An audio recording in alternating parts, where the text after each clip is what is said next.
নমস্কাৰ বন্ধু বান্ধৱীসকল, আজি এয়া বনাব ওলাইছোঁ অমিতাৰ খাৰ।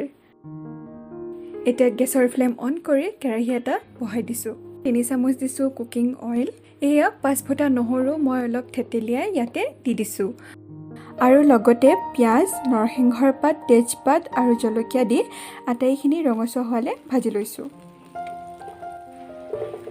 এতিয়া কাটি থোৱা অমিতাখিনি দি ভালদৰে মিহলাই দিছোঁ। সোৱাদমতে এয়া নিমখ দিছোঁ আৰু এতিয়া এয়া দিছোঁ কলখাৰ।